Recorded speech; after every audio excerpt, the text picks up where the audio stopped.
देश का दिल मध्य प्रदेश पर्यटन के लिहाज के देश के दुनिया के लिए आकर्षण का केंद्र बनता जा रहा है। इसी को ध्यान में रखते हुए मोहन कैबिनेट ने पर्यटन नीति 2025 को भी अब मंजूरी दे दी है। वन्य जीव प्रेमियों के लिए राष्ट्रीय चंबल घड़ियाल अभ्यारण्य लोगों के लिए एक गंतव्य बने, इसके लिए मुख्यमंत्री डॉक्टर मोहन यादव प्रयास कर रहे हैं। इसी क्रम में मुख्यमंत्री डॉक्टर मोहन यादव चंबल नदी में घड़ियाल छोड़ेंगे। इसके साथ ही राष्ट्रीय चंबल अभ्यारण्य की पर्यटन सुविधाओं का अवलोकन भी करने वाले हैं।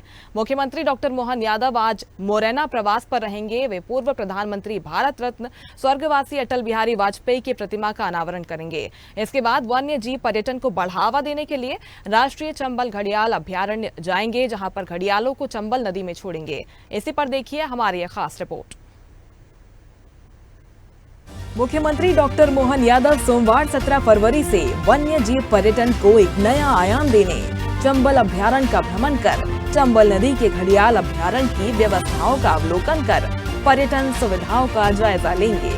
मुख्यमंत्री डॉक्टर मोहन ने कहा कि प्रकृति ने मध्य प्रदेश को कई वरदान दिए हैं। सघन वन, वृक्षों की विविधता के साथ ही वन्य प्राणियों की भी विविधता मध्य प्रदेश में देखने को मिलती है। वनों और वन्य प्राणियों से मध्य प्रदेश की एक अलग पहचान बनी है। मध्य प्रदेश बाघ, तेंदुआ और घड़ियाल जैसे प्राणियों की सर्वाधिक संख्या वाला प्रदेश है। चीता पुनर्स्थापन करने वाला मध्य प्रदेश एकमात्र प्रदेश है। चंबल नदी के एक बड़े आर्क में स्थित राष्ट्रीय चंबल अभ्यारण्य की क्या कुछ है विशेषता, डालते हैं एक नजर। मध्य प्रदेश, राजस्थान और उत्तर प्रदेश के लगभग 1800 वर्ग किलोमीटर में है फैला देश का पहला और इकलौता त्रिराज्यीय संरक्षित नदी क्षेत्र।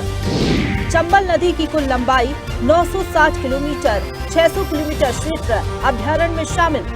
मध्य प्रदेश में वर्ष 1978 में वन्य जीव अभ्यारण्य के रूप में दी गई मान्यता।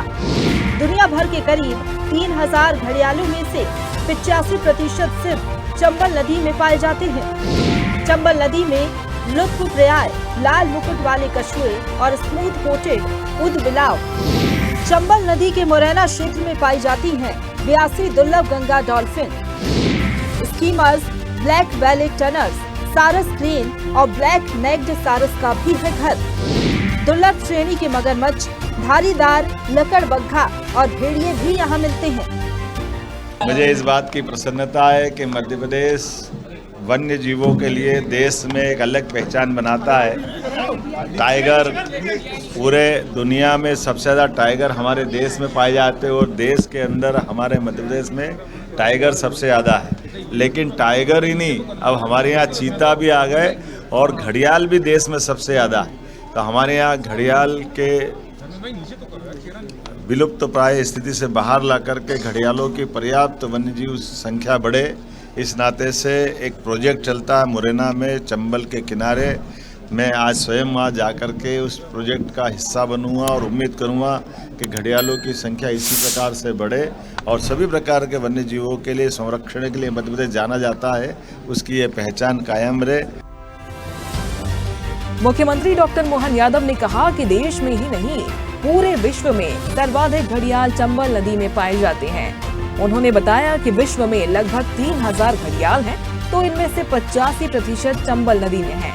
करीब 4 दशक पहले घड़ियालों की गणना का कार्य शुरू हुआ, जिससे घड़ियालों की इतनी बड़ी संख्या चंबल में होने की जानकारी सामने आई। जनवरी और फरवरी महीने में अनुकूल तापमान का अनुभव कर घड़ियाल पानी से बाहर निकलते हैं और उस वक्त घड़ियालों और मगरमच्छों की गिनती आसानी से हो जाती है। मुख्यमंत्री डॉक्टर मोहन ने कहा कि राष्ट्रीय चंबल अभ्यारण्य को राष्ट्रीय चंबल घड़ियाल वन्य जीव अभ्यारण्य के नाम से भी जाना जाता है। पर्यटकों में ये चंबल बोट सफारी के नाम से प्रसिद्ध है। ये 3 राज्यों मध्य प्रदेश, राजस्थान और उत्तर प्रदेश के संयुक्त प्रयासों से एक प्रमुख संरक्षण परियोजना है। मध्य प्रदेश में वर्ष 1978 में इसे वन्य जीव अभ्यारण्य के रूप में मान्यता दी गई थी।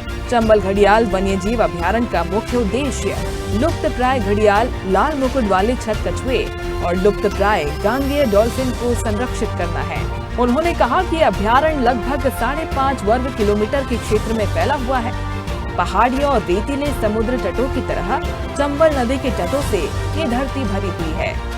ये वन्य जीव संरक्षण अधिनियम 1972 के तहत संरक्षित है और इसका मुख्यालय मुरैना में है। स्पेशल रिपोर्ट स्वदेश न्यूज। लेटेस्ट खबरों के लिए लाइक, फॉलो और यूट्यूब पर सब्सक्राइब करें, बेल आइकन दबाएं, साथ ही विजिट करें swedishlive.com पर।